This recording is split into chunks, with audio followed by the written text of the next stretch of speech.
मद्देनजर आज के इस धरना प्रदर्शन सभा की अध्यक्षता कर रहे हमारे जन वितरण प्रणाली विक्रेता संघ के संयुक्त मोर्चा के नेता भाई अशोक कुमार यादव जी इस आंदोलन में उपस्थित हैं। होमगार्ड संघ के प्रदेश कार्यकारी अध्यक्ष भाई देशबंधु आजाद जी इस आंदोलन में उपस्थित हैं। हमारे गार्जियन श्री अंबिका यादव जी इस जन वितरण प्रणाली विक्रेता संघ से जुड़े हुए आप तमाम खगड़िया जिला के क्रांतिकारी विक्रेता भाइयों, सबसे पहले मैं बिहार प्रदेश पंच सरपंच संघ की ओर से, देश बचाओ अभियान की ओर से और जन स्वराज पार्टी की ओर से आपके आंदोलन का पुरजोर समर्थन करते हैं और आप तमाम लोग का इस आंदोलन का क्रांतिकारी अभिनंदन करते हैं, चंदन वंदन करते हैं और जोरदार तालियों से स्वागत करते हैं। साथियों, निश्चित तौर पर आपका जो ये 8 सूत्री मांग है वह मांगे जायज है और आपके मांगों को जायज ठहराते हुए बिहार सरकार के नीतीश कुमार की सरकार से मैं चेतावनी देना चाहता हूं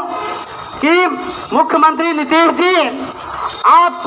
जो विभिन्न प्रकार का जो तिक्रम चलने का काम करते हैं, आप अपने पदाधिकारी एसडीओ के द्वारा, डीएम के द्वारा या फिर आपूर्ति मंत्री के द्वारा जिस प्रकार से जन वितरण प्रणाली का आर्थिक शोषण दमन करने का काम करते हैं, हम आपके ये रवैया का, ये भ्रष्टाचार युक्त रवैया का मैं घोर निंदा करता हूं और मैं कहना चाहता हूं कि एसडीओ साहब कान खोल करके सुन लीजिए कि आप जो लगातार एमओ के माध्यम से हो या अपने अधीनस्थ कर्मियों के माध्यम से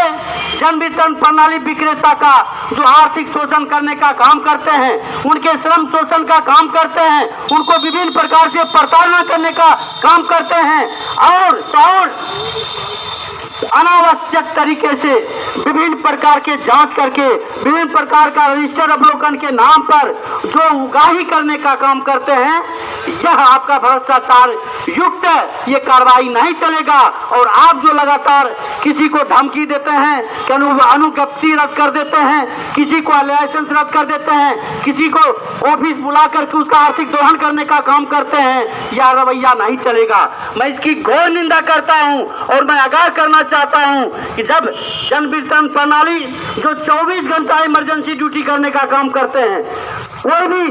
ग्राहक उनके निकल जाते हैं डीलर साहब के यहाँ, डीलर साहब हमको अभी तक नहीं मिला, हमको दे दीजिए,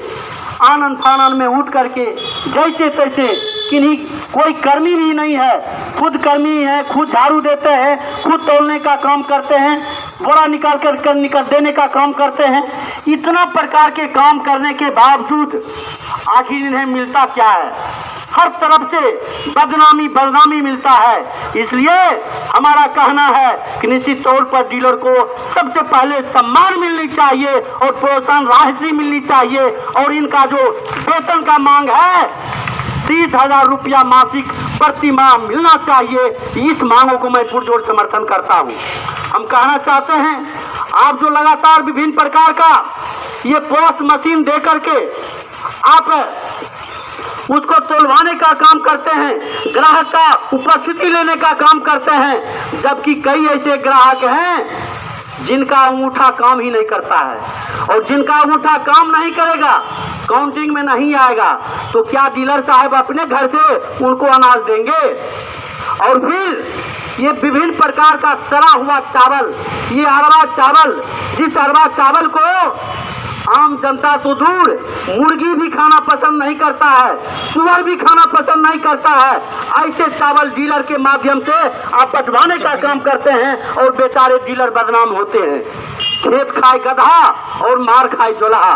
ये स्थिति जो ये रवैया है, यह रवैया नहीं चलने वाला है। एसडीओ साहब और डीएम साहब और मुख्यमंत्री नीतीश कुमार जी, आप और खास करके मैं केंद्र सरकार को मैं आगाह करना चाहता हूं।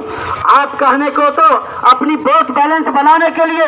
आप 5 किलो चावल देने की बात करते हैं, लेकिन ये 5 किलो चावल क्या सच्चे अर्थों में एक मानव को खाने लायक है? नहीं है,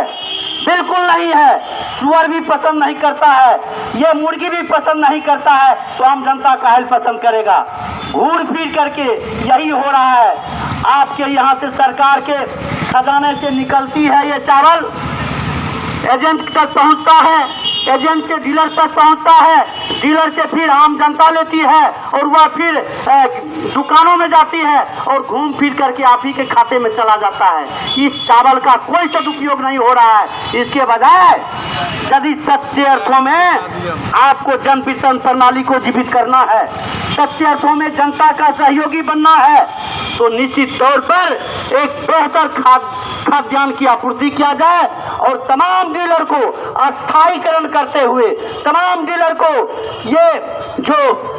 सेवा का काम है, इस सेवा को अस्थायी करते हुए इनका अधिकार मिलना चाहिए, जिसमें चावल गेहूं के अतिरिक्त अन्य जो जीवन उपयोगी जो पीडीएस के माध्यम से वितरण करने की व्यवस्था है, वो तमाम चीज की व्यवस्था का अधिकार इन्हें मिलना चाहिए। यह हम मांग करना चाहते हैं। हम मांग करना चाहते हैं इन्हें लगातार ड्यूटी करनी पड़ती है। कम से कम रविवार को सभी पदाधिकारी छुट्टी मनाते हैं, तो ये पीडीएस के जन वितरण प्रणाली के विक्रेता को भी छुट्टी मिलनी चाहिए। यह हम मांग करना चाहते हैं। हम मांग करना चाहते हैं इनको 10 लाख रुपया जीवन बीमा मिलना चाहिए, क्योंकि कई डीलर साहब का समय के दौर में किन्हीं की मौत हो जा रही है। कई जगह सुनने को मिला कि हत्या हो गया। ऐसी परिस्थिति में सरकार के द्वारा 10 लाख रुपया का